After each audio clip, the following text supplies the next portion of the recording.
अगर मैं आपसे कहूँ he said that he was going to school, तो ये डायरेक्ट स्पीच है या इनडायरेक्ट?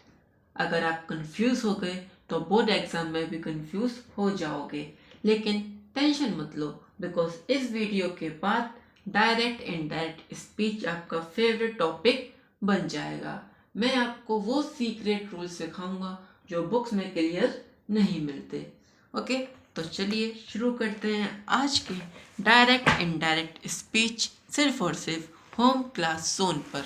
और आप हमारे चैनल पर नए हैं तो वीडियो को लाइक कीजिएगा, कमेंट कीजिएगा और अपने फ्रेंड्स के साथ भी शेयर कीजिएगा ताकि वो लोग भी इम्पोर्टेंट वीडियो मिस ना करें। Okay, and don't forget to subscribe our channel. तो चलिए शुरू करते हैं। ओके, हमने इस वीडियो को पार्ट्स में डिवाइड किया है। ओके, तो पार्ट 1 देखते हैं। पार्ट 1 क्या है? Confusion break. कन्फ्यूजन, हमको कन्फ्यूज क्या होती है, तो हमको कन्फ्यूजन क्या होती है देखते हैं। मैक्सिमम स्टूडेंट्स डायरेक्ट इनडायरेक्ट को रट्टा मार के पढ़ते हैं। मोस्टली स्टूडेंट जितने भी होते हैं वो डायरेक्ट इनडायरेक्ट को रट्टा मार के पढ़ते हैं। ओके, इसलिए एग्जाम हॉल में सब कुछ भूल जाते हैं। जब भी आप रट्टा मारोगे तो कितना रट्टा मार लो, क्योंकि आपके पास लिटरेचर भी होता है, प्रोज, सप्लीमेंट्री, और भी सारे होते हैं विस्तार वगैरह, आप कितना रट लोगे। ओके, लेकिन ये रूल्स डायरेक्ट इनडायरेक्ट मैं आपको इतने क्लियरली बताऊंगा कि आपका ये फेवरेट टॉपिक बन जाएगा। ओके, तो एंड तक ज़रूर देखिएगा वीडियो। लेकिन अगर आप सिर्फ 3 चीज़ समझ लो तो कभी गलती नहीं होगी। मेरी गारंटी है। बस 3 चीज़ समझ लो, कोई प्रॉब्लम नहीं होगी आपको डायरेक्ट इनडायरेक्ट बनाने में। ओके, सबसे पहले ये reported verb. First is reported verb plus tens plus pronoun. आपने रिपोर्टेड वर्ब, टेंस और प्रोनाउन समझ लिए तो डायरेक्ट इनडायरेक्ट आपके बाएं हाथ का खेल हो जाएगा। ओके, अब समझते हैं कि डायरेक्ट स्पीच क्या होता है। डायरेक्ट स्पीच क्या होता है? जब किसी का एग्जैक्ट सेंटेंस जब किसी का एग्जैक्ट सेंटेंस इन्वर्टेड कॉमा में होता है या लिखा जाता है, उसे डायरेक्ट स्पीच कहते हैं। लाइक कि मैं हूँ, मैं बोल रहा हूँ, मैं बोल रहा हूँ, तो ये क्या हुआ? डायरेक्ट स्पीच होगा, क्योंकि मैं बोल रहा हूँ, ये मेरे शब्द हैं, ये मेरे वर्ड्स हैं, इसलिए ये मैंने बोला, तो ये क्या होगा? आपका डायरेक्ट स्पीच। जो कि खुद नरेटर बोलता है उसको कहते हैं हम डायरेक्ट स्पीच। तो इसका एग्जाम्पल देखते हैं। Ram said I am tired. Ram said I am tired. Ram ने कहा, किसने कहा? राम ने कहा मैं थका हुआ हूँ। किसने कहा? ये राम ने कहा मैं थका हुआ हूँ। ओके, यहाँ राम के एग्जैक्ट वर्ड लिखे गए हैं, राइट, क्योंकि ये राम ने कहा है, ये राम ने जो बोला वही हमने कॉपी पेस्ट करके बता दिया कि भाई साहब राम ने हमसे ये बोला कि वो थका हुआ है।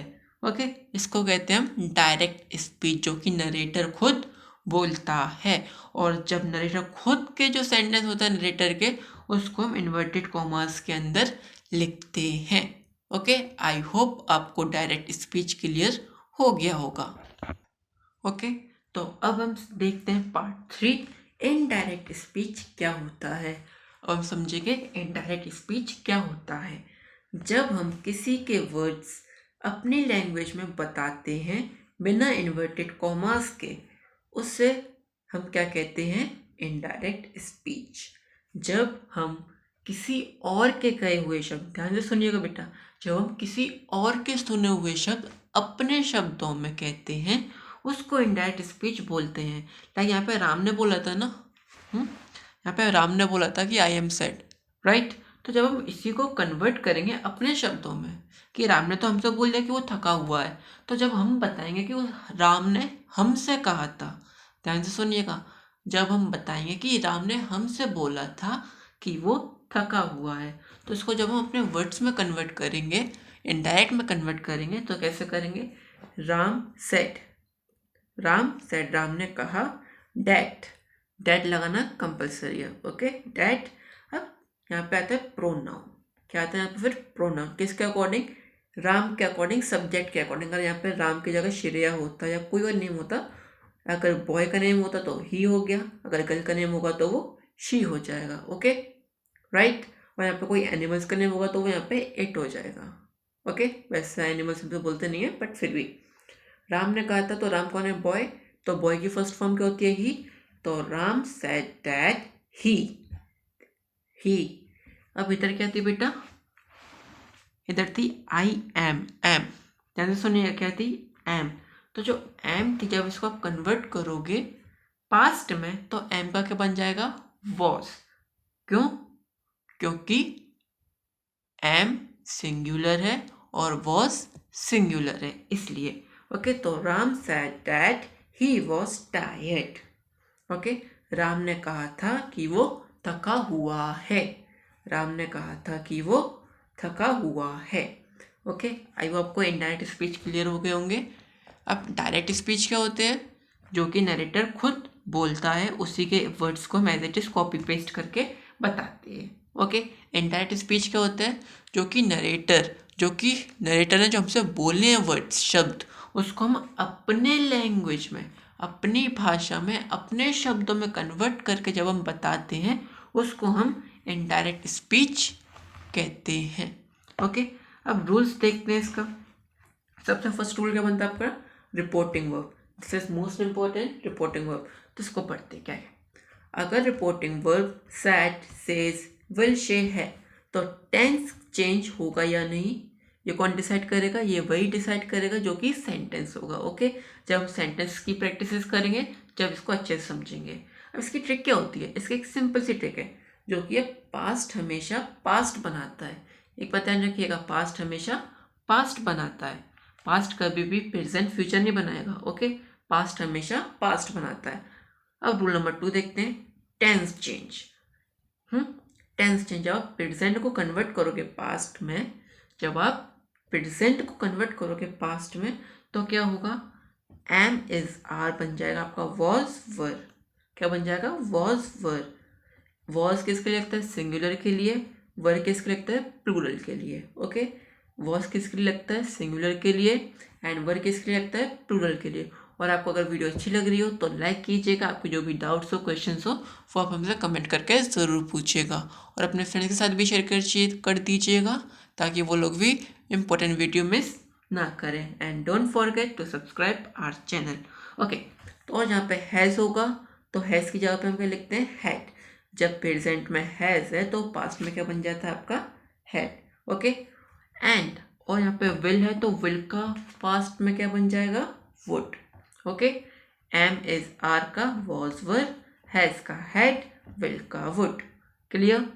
Okay, next rule number 3, pronoun change.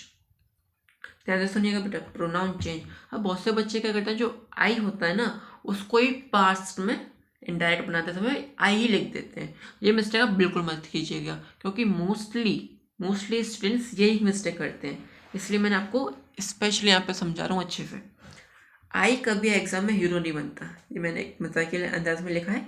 आई कभी एग्जाम में हीरो नहीं बनता, वो हमेशा ही शी बन जाता है।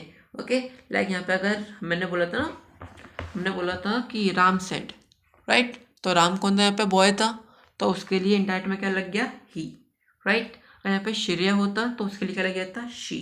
वेरी गुड, ठीक है। तो आई कभी भी एग्जाम में हीरो नहीं बनता, वो हमेशा ही या शी बन जाता है। ओके, आई होप आपको डायरेक्ट इनडायरेक्ट क्लियर हो गए होंगे। चलिए अब इसका एक क्वेश्चन देखते हैं, इसका आंसर आपको बताना है। Okay, she said I will help you, direct speech है। ओके, शी सेड, उसने कहा, एक लड़की है, उसने कहा आई विल हेल्प यू, मैं तुम्हारी मदद करूंगी। तो इसका आंसर क्या होगा, आप मुझे जल्दी से कमेंट करके बताइए। वीडियो पॉज कीजिए, कमेंट करके बताइए मुझे इसका आंसर क्या होगा। कमेंट कर दिया आपने अब तक। चलिए अब देखते हैं कि आपका आंसर राइट है या रॉन्ग। सबसे पहले क्या लिखते हैं, शी सेड, वेरी गुड, मैं ब्लू पेन से लिख देता हूँ, शी सेड, फिर इन्वर्टेड कॉमा की जगह पे क्या आ जाता है, that, very good. Next I, अब यहाँ पे आई कौन है, शी, तो she as it is, she said that she.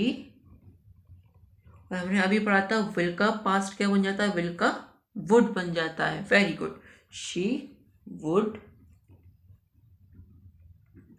Help me. यहाँ पे यू कौन है, यहाँ पे यू, यहाँ पे हम है, मैं हूँ, आप हो, तो आपके लिए क्या लगेगा, मी। तो ये क्या बन गया आपका, she said that she would help me. उसने कहा कि वो मेरी मदद कर सकती है। और आप चाहते हो कि मैं प्रैक्टिस क्वेश्चंस के 20-50 क्वेश्चंस लाऊं, तो आप कमेंट में डायरेक्ट इनडायरेक्ट क्वेश्चंस लिख दीजिएगा। मैं डेफिनेटली वीडियो बना दूंगा उस पर। आपको वीडियो अच्छी लगी हो तो लाइक कीजिएगा, कमेंट कीजिए आपको जो भी डाउट्स हो, क्वेश्चंस हो, और हमारे चैनल को सब्सक्राइब करना ना भूलिएगा। Okay, thanks for watching.